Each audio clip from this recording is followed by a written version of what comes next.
Let me tell you something. I was going into this movie thinking this was going to be another Hot Pursuit. I was thinking this is going to be another awful, terrible movie with no redeemable qualities whatsoever. I thought I was going to see another Christmas with the Cranks. But guess what? I wasn't disappointed. I was actually surprised.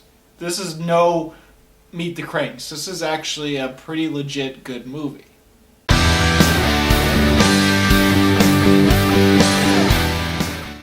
Love the Coopers absolutely surprised me.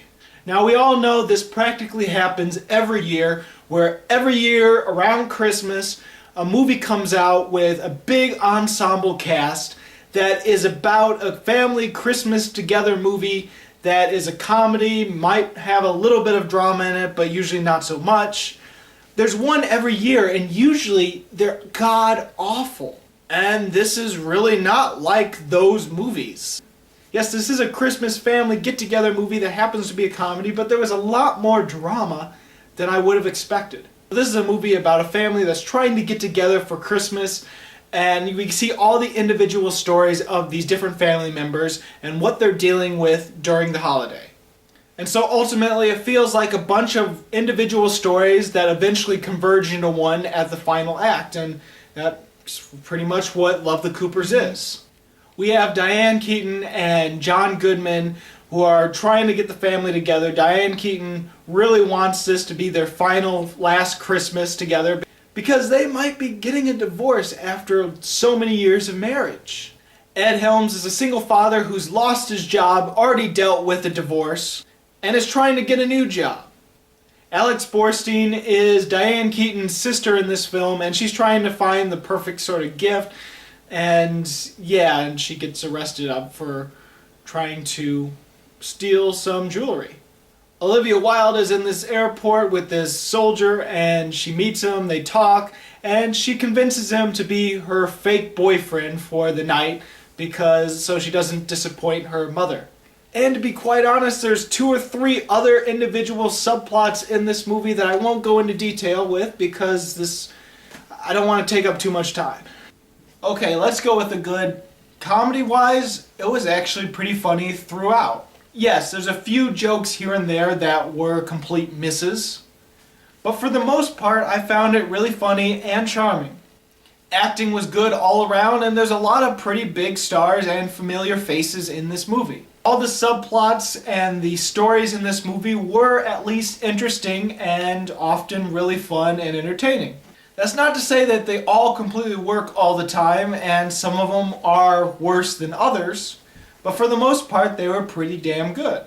What I wasn't expecting at all is there was a lot of drama in this movie, and I was surprised because some of the drama in it just threw me completely off guard.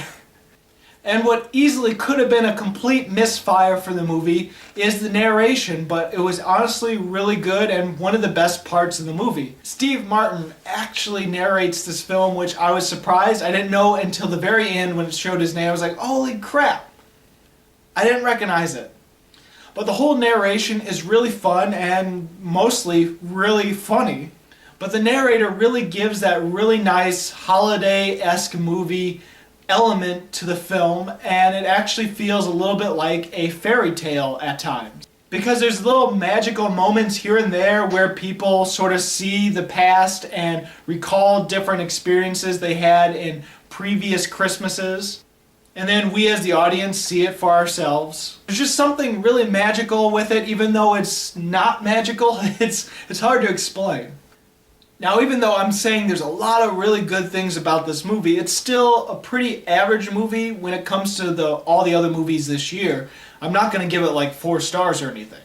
Because where all the individual stories are pretty interesting, one in particular is definitely the weakest of all of them. And that's about the story where Alex Borstein gets caught shoplifting and gets arrested by Anthony Mackie, and then they're in a cop car together throughout almost the entire movie, and they're just sort of talking back and forth about childhood and stuff, and she's pretending to be a shrink. It's really weird, and it's definitely the weakest part of the movie, but it was still a little entertaining at least. There are also a few times where I'm looking at these individual stories and thinking, you know what, this would make an interesting story if this was just the story. And a few different stories had that element to it where I felt maybe this could have been the full story and the rest could have been just sort of backstory or subplots. Or some of these stories could have been a whole movie on its own. I think the worst part of the movie, and the part where I really felt like it was dragging, was when ultimately all of these stories converge into one. Yeah, when all the family actually finally get together, they're in the house together, they're having dinner, that's where the movie really slows down, and it's a little weird that it slows down at that moment.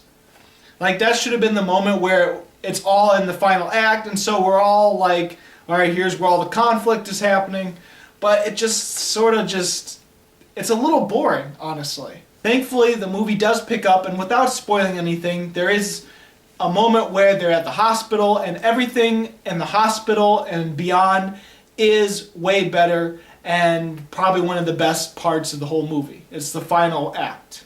But also, let's face it, this film isn't really all that groundbreaking. It's just a nice, good movie that you could be entertained with.